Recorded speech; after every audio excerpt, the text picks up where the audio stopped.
اللهم صل على محمد وعلى آل محمد كما صليت على إبراهيم وعلى آل إبراهيم إنك حميد مجيد. اللهم بارك على محمد وعلى آل محمد كما باركت على إبراهيم وعلى آل إبراهيم إنك حميد مجيد. اللہ رب العزت کی بے انتہا حمد و تعریف، امام الانبیاء سید الانبیاء خاتم الانبیاء سرور کونین ساقی کوثر شافی محشر در یتیم مکہ اور مدینہ کے تاجدار فخر دو عالم میرے اور آپ کے ہم سب کے آقا جناب محمد رسول اللہ صلی اللہ تعالی علیہ وسلم کی ذات پر ہدیۃً تحفۃً درود پاک پڑھنے اور بھیجنے کے بعد اللہ رب العزت کا احسان ہے، فضل ہے، کرم ہے کہ اللہ تعالی نے مجھے آپ کو ہم سب کو ایک مرتبہ زندگی کے اندر پھر یہ مہلت عطا فرمائی کہ ہم آج اس کے گھر میں جمعۃ المبارک کی نماز پڑھنے کے لیے جمع ہیں۔ آپ حضرات کے سامنے قرآن مجید فرقان حمید سے ایک آیت کا کچھ حصہ تلاوت کیا ہے۔ اللہ رب العزت سے دعا ہے کہ خلاق عالم رب السماوات والارض اس مختصر سے وقت کے اندر اس آیت کا ترجمہ اور مفہوم آپ حضرات کے سامنے عرض کرنے کی توفیق عطا فرمائے۔ اللہ رب العزت مجھے آپ کو ہم سب کو سننے اور سمجھنے کے بعد عمل کرنے کی توفیق عطا فرمائے۔ یہ مہینہ جو چل رہا ہے یہ تمام مہینوں کا سردار مہینہ ہے، یہ عظمت والا مہینہ ہے، شان والا مہینہ ہے، مقدس مہینہ ہے، قرآن والا مہینہ ہے۔ اس مہینے کی شان بہت زیادہ ہے۔ حضور علیہ السلام نے فرمایا کہ یہ تمام مہینوں کا سردار مہینہ ہے۔ شیخ عبد القادر جیلانی محبوب سبحانی کے پاس ایک بندہ گیا اور جا کر پوچھتا ہے، حضرت اس مہینے کی فضیلت تو بیان کرو، اس کی شان کیا ہے، یہ کیسا مہینہ ہے؟ حضرت نے فرمایا کہ مجھ سے کیوں پوچھتے ہو، اسی رمضان سے پوچھ لو تو کیسا ہے۔ اس نے کہا حضرت یہ تو بولتا نہیں ہے۔ حضرت نے فرمایا کہ ان کے الفاظ سے پوچھو، رمضان کے الفاظ سے پوچھو تو کیسا ہے، تو اس کے معنی اور مطلب آپ کو سمجھا دے گا کہ تو کیسا مہینہ ہے۔ رمضان کے الفاظ سب سے پہلے راہ ہے، راہ سے پوچھ تو کیسا مہینہ ہے، تو راہ کہتی ہے میں رحمت کا مہینہ ہوں۔ راہ کے بعد میم آتی ہے، میم سے پوچھو تو کیسا مہینہ ہے، میم کہتی ہے میں مغفرت کا مہینہ ہوں۔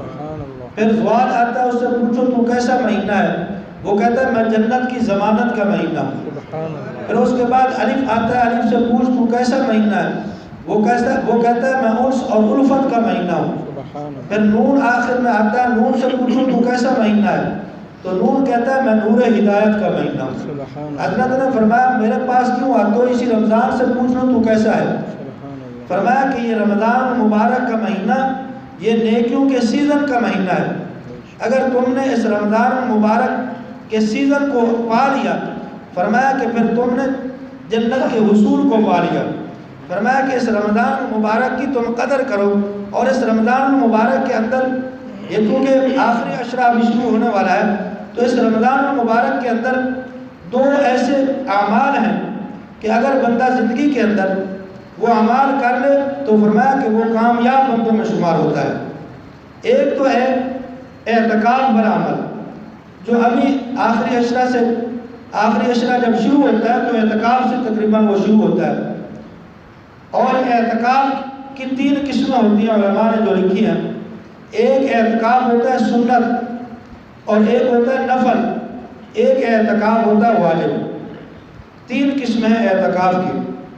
تو یہ جو رمضان مبارک کے اندر ہم اعتکاف کرتے ہیں یہ سنت مؤکدہ علی الکفایہ ہے، یعنی اگر پوری بستی اور محلہ کی طرف سے کوئی ایک بندہ بھی اعتکاف میں بیٹھ جائے تو سب کی طرف سے ادا ہو جاتا ہے، گنہگار نہیں ہوتے محلے والے۔ اگر پورے محلے سے یا پورے اس مسجد کو محلہ لگتا ہے یا پوری بستی جو ہے وہاں سے کوئی ایک بندہ بھی اعتکاف پر نہ بیٹھے تو سارے گنہگار ہوتے ہیں۔ تو اس لیے فرمایا کہ محلے والوں کی یہ ذمہ داری ہوتی ہے کہ کوئی ایسا بندہ تیار کریں جو اعتکاف بیٹھے اور پورے محلے کی طرف سے جو ہے وہ گناہ سے وہ سارے بندے بچ جائیں اور یہ اعتکاف ادا ہو جائے۔ اور کسی بندے کو تیار کرنے کے لیے جو علماء نے لکھا ہے کہ اس کو ہدیہ دینا یا کوئی قیمت مقرر کر لینا کہ ہم آپ کو اتنے پیسے دیں گے تو ہماری طرف سے اعتکاف ہے، تو یہ ناجائز ہے، دینا بھی ناجائز ہے اور لینا بھی ناجائز ہے۔ یعنی اپنی خوشی سے کوئی بندہ تیار ہو، ایک ہو یا دو ہو یا جتنے بھی ہوں، تو وہ اپنی خوشی سے بیٹھ سکتے ہیں، اس کو آپ کوئی پیسے اس کے معاوضہ نہیں دے سکتے۔ تو یہ جو اعتکاف ہم بیٹھتے ہیں رمضان المبارک کے اندر، یہ سنت ہے۔ اور ایک اعتکاف ہوتا ہے نفلی اعتکاف، وہ اعتکاف اس کی کوئی جو ہے وہ دن مقرر نہیں ہے، کوئی مدت مقرر نہیں ہے، کسی وقت کا تعین نہیں کیا گیا۔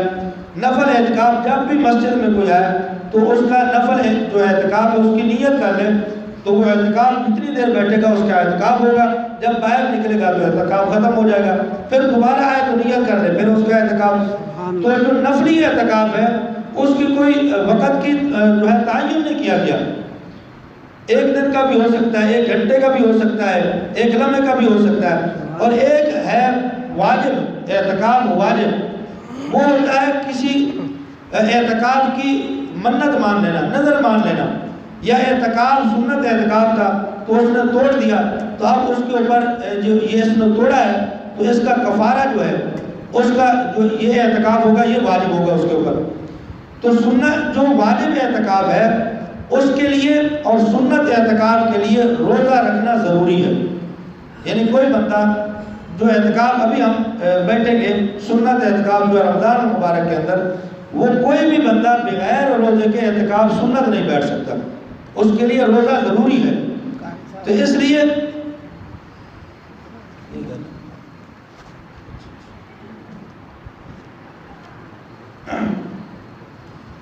اعتکاف جو سنت ہے اس اعتکاف کے لیے روزہ رکھنا کیا ہے؟ ضروری ہے۔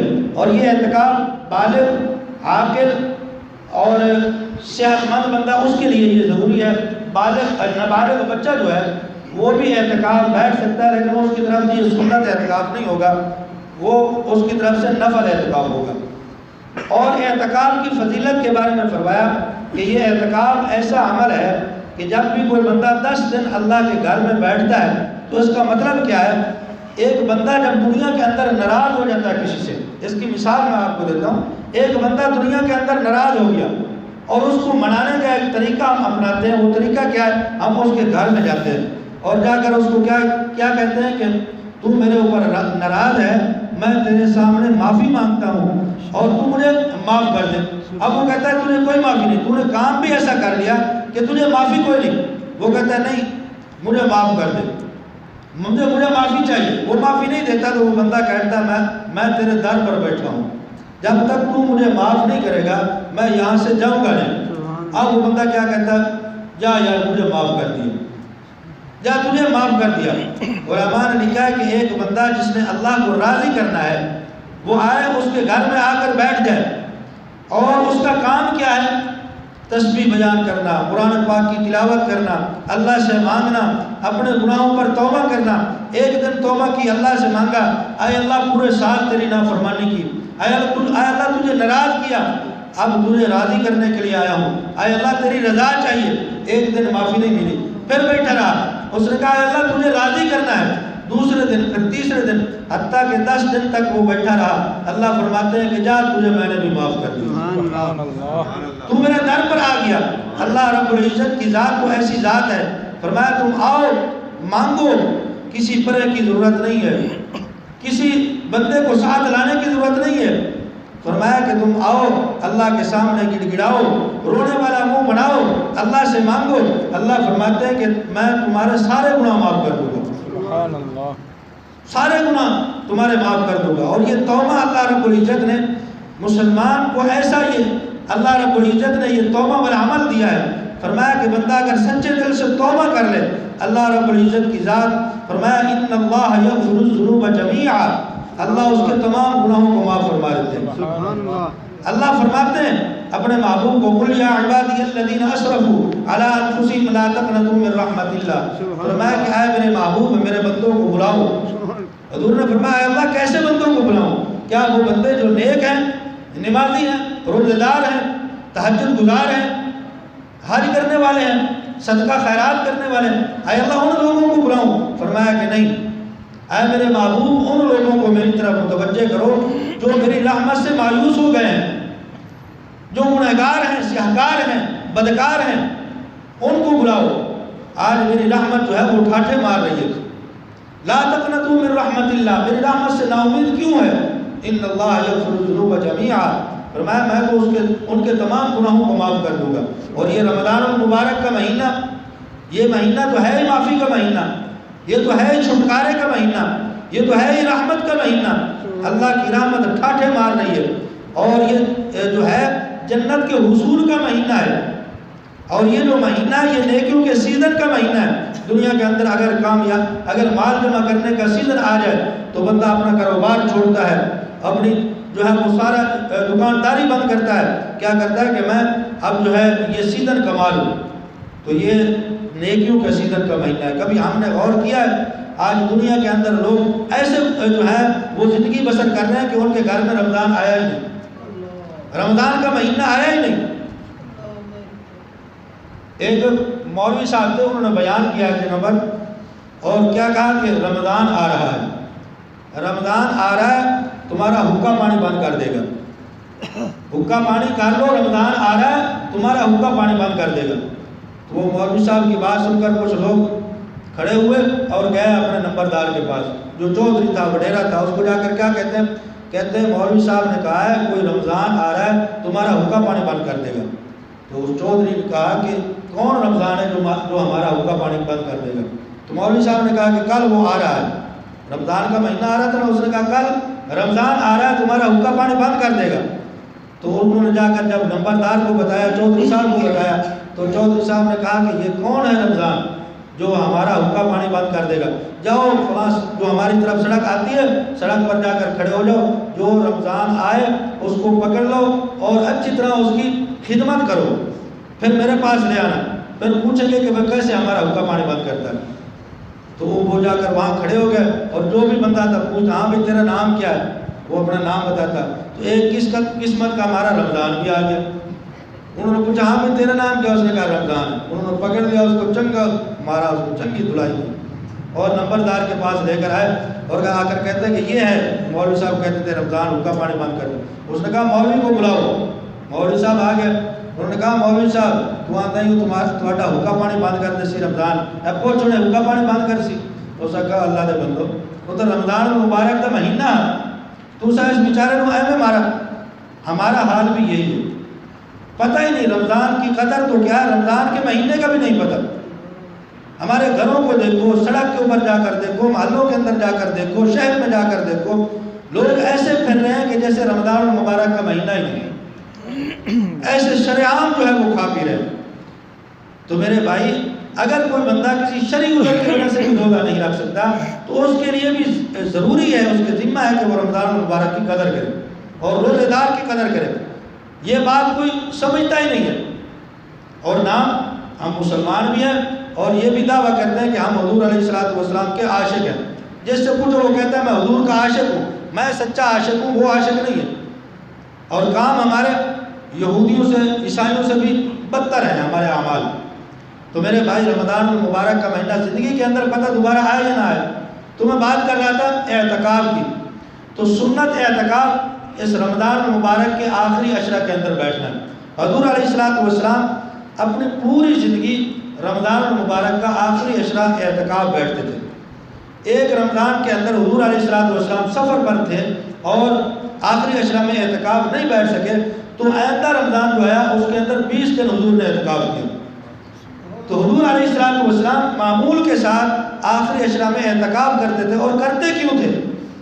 فرمایا کہ اللہ رب العزت نے مجھے ایک ایسی رات عطا فرمائی ہے جو اتنی عظمت والی ہے، اتنی شان والی ہے، اتنی جو ہے وہ نیکیوں والی رات ہے۔ فرمایا کہ جس بندے نے اس ایک رات کو پا لیا گویا ایسے ہے جیسے اس نے 1000 مہینے اللہ کے سامنے کھڑے ہو کر عبادت۔ سبحان اللہ، 84 برس بنتے ہیں، اتنی بڑی حضور علیہ السلام کے سامنے ذکر ہو رہا تھا باقی قوموں کا جو پہلے گزر گئی، اور ان کی جو نیک لوگ تھے امتوں کے اندر ان کا احوال جو بیان ہو رہا تھا کہ فلاں امت کے فلاں بندے نے فلاں نبی نے اتنے سال عبادت کی، اللہ کی نافرمانی نہیں کی۔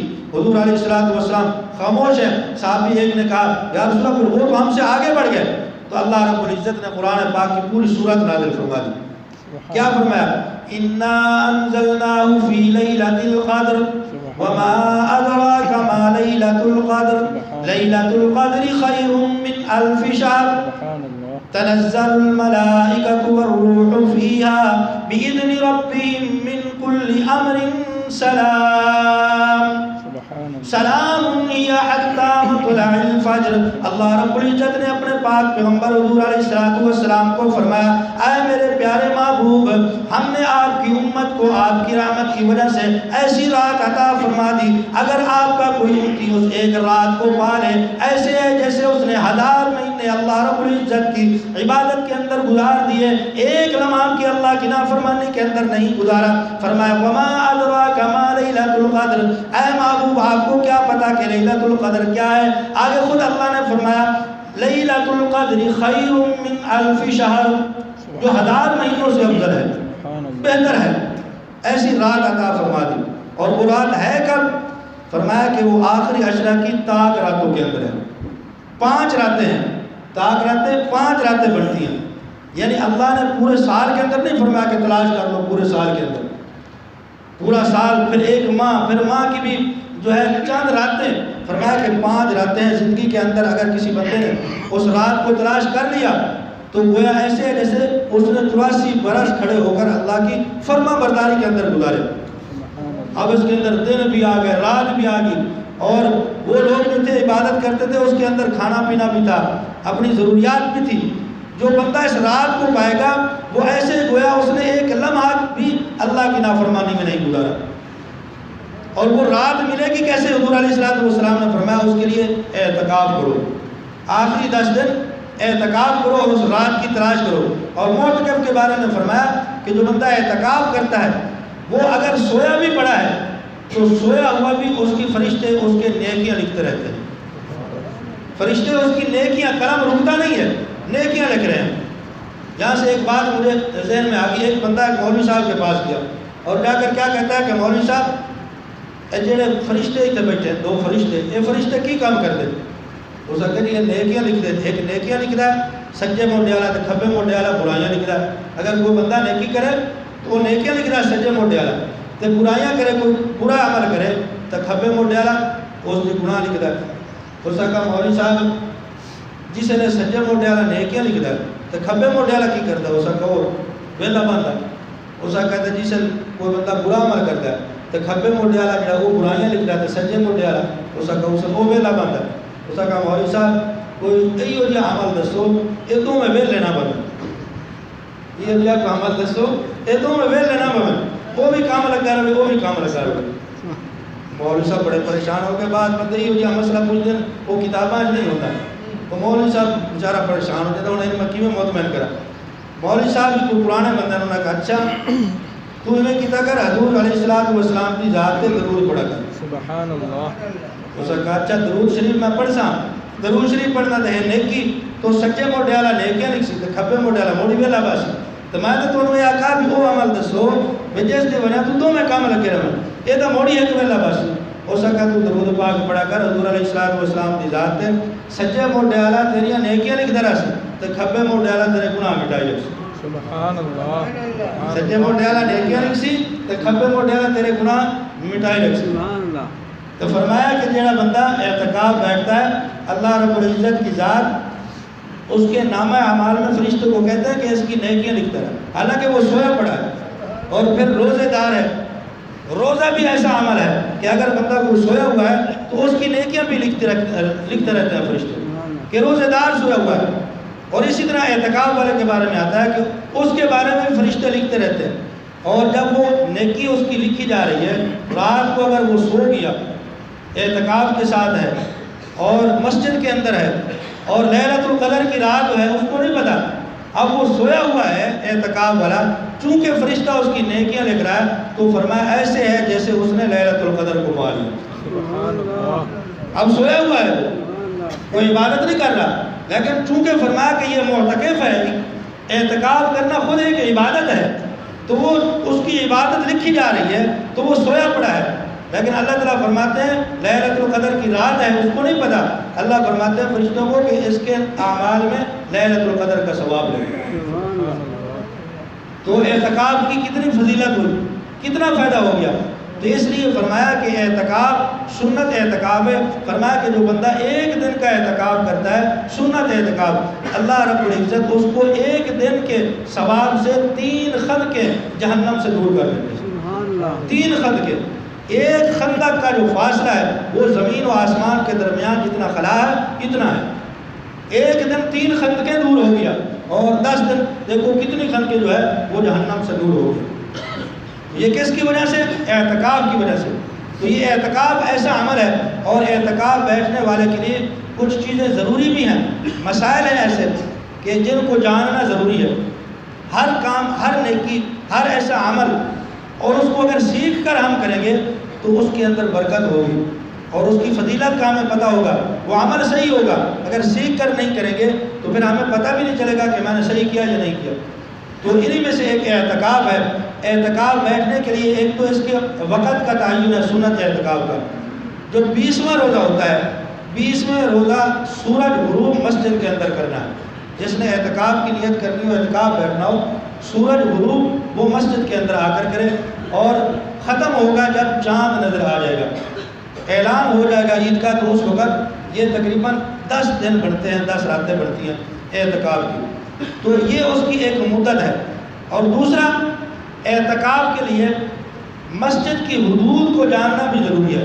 علماء نے کتابوں کے اندر لکھا ہے جو بندہ اعتکاف بیٹھے سب سے پہلے اس کو مسجد کی انتظامیہ سے رابطہ کرنا چاہیے، اور پوچھنا چاہیے کہ مسجد کی حدود کیا ہے، کیا یہ بھی حصہ مسجد کے اندر ہے؟ وہ میں آپ کو بتاتا ہوں کیا کیا چیز مسجد کے اندر شمار ہوتی ہے۔